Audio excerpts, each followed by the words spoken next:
O principal objetivo do novo Código de Processo Civil foi dar celeridade ao processo, ou seja, dar aquela velha resposta que a sociedade espera, que é um processo mais célere.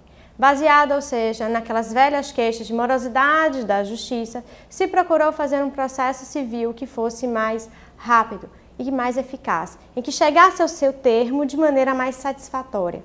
Dentro daquela máxima de Rui Barbosa, de que justiça tardia não é justiça, é injustiça qualificada. Então foi esse o principal objetivo. Será alcançado? É uma coisa que o tempo vai dizer.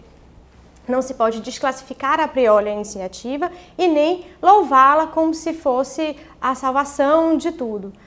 Não existem decretos de felicidade. A reforma do judiciário, o melhor poder judiciário, uma justiça mais eficaz, não passa só por um novo Código de Processo Civil, mas vai passar, sobretudo, por maior apoio ao poder judiciário, mais pessoal, mais treinamento, mais qualificação e, sobretudo, vai passar por maior valorização dos seus servidores. Agora, tecnicamente, o posicionamento que a gente vem adotando é que o novo Código de Processo Civil é louvável. Ele traz grandes evoluções e traz um processo, sim, muito coeso. Existem contradições? Existem, aqui e ali. Mas ele não é pior do que o código anterior, muito em contrário. Ele é uma evolução, ele é algo que é feito a partir de um exercício do judiciário. Um judiciário que chega agora quase, vamos dizer assim, 20 anos pós-Constituição, onde o acesso à justiça é muito melhor e ele vem dar essas respostas. Efetivamente, vamos ver o que mudou. Bom, começando, no processo de primeiro grau, que é o processo ordinário, que é aquele processo que vai resolver as ações cíveis, as ações comerciais, a defesa do consumidor de maior vulto, que é aquilo que existe hoje, que tramita nos fóruns. Em relação a isso, o trâmite dele mudou. Bom, antigamente a gente tinha a petição inicial, e nessa petição inicial, a parte autora, ela ia dizer qual era o fato, ou seja, ela ia narrar o fato, depois ela diria qual é o direito que ela entenderia aplicável e ela formulava seu pedido. Essa era a petição inicial. Depois vinha-se a contestação do réu. Na contestação do réu, o réu negava basicamente tudo que a parte autora tinha dito. Havia-se então a parte da réplica. E a parte da réplica era de novo o autor que falava no processo. O processo então seguia para o juiz que designava a audiência preliminar, cujo intuito dessa audiência preliminar era, em primeiro lugar, conciliar. Em segundo lugar, se fazia um saneamento do processo. Depois, se tudo corresse bem daí, iria-se para a produção de provas, as razões finais e a sentença. O que é que muda? O processo agora, ele não mais vai ser inicial contestação.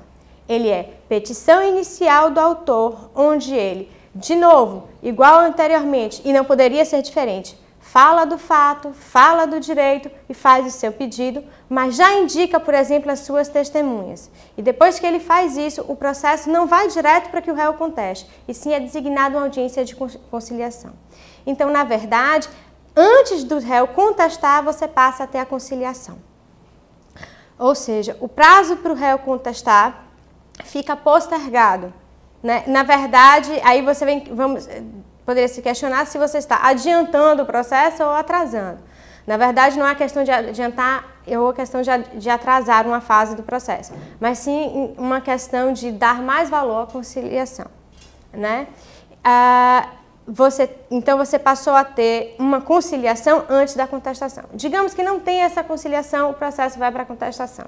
A contestação, ela modifica. Antigamente, na hora que o réu respondia, a defesa dele, ele apresentava uma petição de contestação, ele apresentava uma petição de exceção de incompetência relativa, que era uma outra defesa que ele podia fazer. Ele impugnava, por exemplo, o valor da causa em instrumentos separados. Na nova contestação, ele faz tudo em um só instrumento. E nisso, o processo se torna mais célere, mais uno. Para que 10 processos, ou de um modo geral, existiriam 3 processos tramitando, quando poderia existir um só?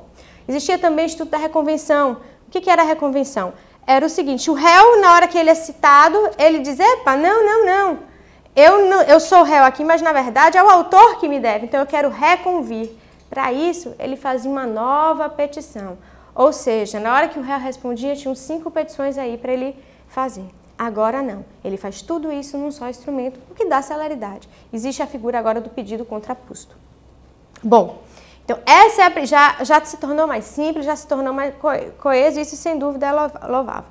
Você tinha contestação, e na contestação, de um modo geral, o réu apontava alguma irregularidade, dizia, olha, não tem a procuração, esse defeito de não tem um vício aqui, ali, etc. e tal. Antigamente, o autor não poderia sanar esse vício, e agora pode. E aí a gente parte para o que, ao nosso ver, é mais salutar nesse novo código, que não é o que o pessoal está falando, acabaram os recursos. Os recursos não acabaram, os recursos não vão acabar, os recursos fazem parte da ampla defesa, do contraditório, então na Constituição eles não vão acabar e precisam, os recursos são necessários para a justiça. Mas o que esse código tem de melhor, no nosso ver, é justamente tentar aproveitar os atos, tentar aproveitar o processo. O sentido é que o processo vai sendo corrigido até que ele se estreite ao final numa decisão justa.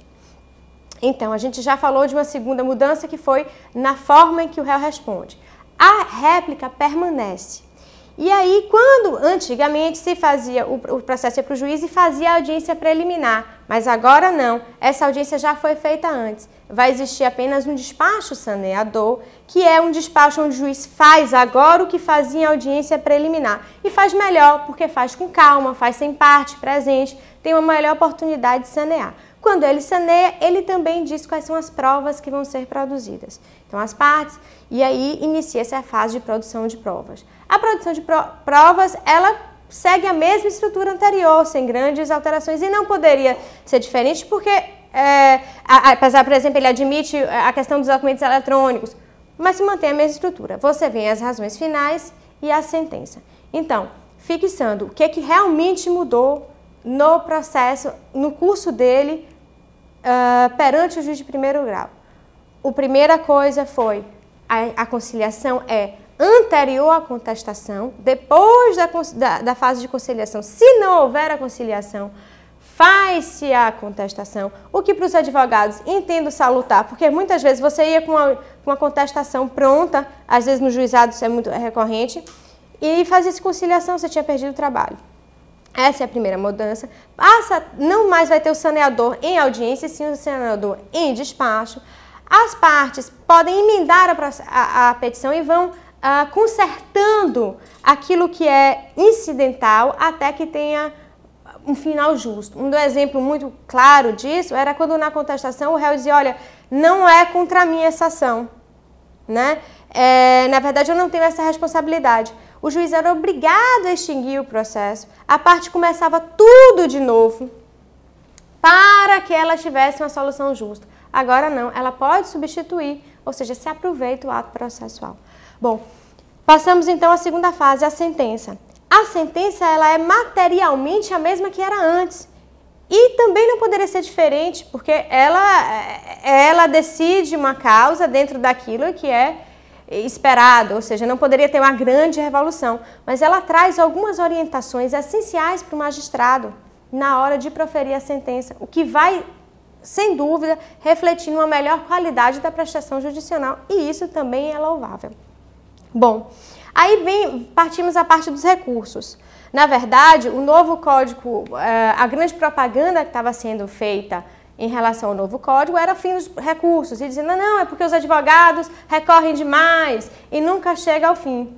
Bom, na verdade isso não é verdade, não é que os advogados recorram demais e que nunca chegam ao fim, mas de fato algumas coisas foram alteradas, não o fim do recurso, mas algumas coisas foram alteradas de modo que tornaram o processo mais célere.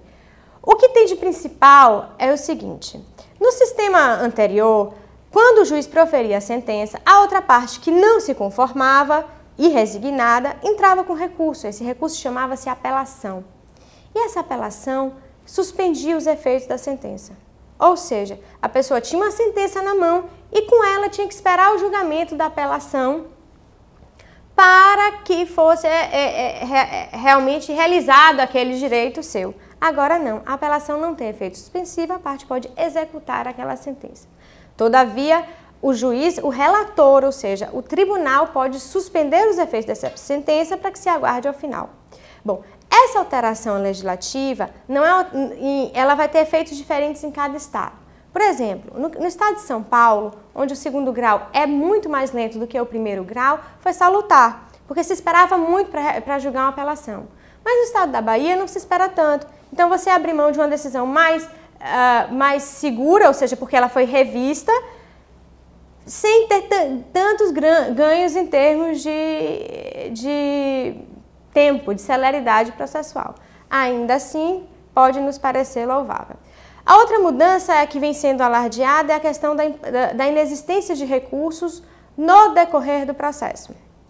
Ou seja, antigamente, a cada decisão que o juiz dava no processo, era possível interpor agravo de instrumento. Bom, ou instrumento ou retido. Acabou-se o agravo retido, só existe o agravo de instrumento de determinadas matérias. Todavia, isso que pode parecer que é uma celeridade, porque não vai ter recurso no curso do processo, essas matérias elas não precluem. Então, elas vão ser alegadas na apelação. Ou seja, isso quer dizer que aquilo que não foi decidido no curso do processo, que ficou para apelação, gerou nulidade, vai fazer o processo voltar do mesmo jeito. Ou seja, não necessariamente o processo ele é atrasado porque tem recursos no seu bojo, no decorrer dele. Mas essa foi a opção que o legislador fez. E se ele fez essa opção, basta saber como é que vai ser o exercício desse novo Código de Processo Civil. Outro ponto importante em relação aos recursos, que vale também dizer que foram unificados os prazos, o que para o advogado facilita. Todos os prazos agora são de 15 dias para interpor recurso, para contrarrazoar recurso, exceto pelo embargo de declaração, que permanece em 5 dias o prazo e também não tem mais efeito suspensivo. O que se vê é que tem uma opção legislativa clara de acabar com recursos, de diminuir a questão recursal. Mas que, na verdade, no dia a dia do advogado, cada vez mais você diminuiu o número do recurso, até pela postura dos tribunais, que não estavam fazendo tantas revisões às decisões judiciais. Outra coisa clara no sentido de coibir o recurso é que agora existe sucumbência de recurso. O que isso quer dizer? Quando o réu ou o autor perdia a ação, ele pagava os honorários do advogado da parte contrária na sentença. Se ele recorrer e perder de novo, por unanimidade, vai pagar mais honorários. Então, a parte, ela não vai virar simplesmente para o seu advogado e dizer, doutor, recorre. Não, porque se ela disser, doutor, recorre, é ela quem vai pagar mais honorários à outra parte. Então, se está privilegiando claramente a atividade do magistrado de primeiro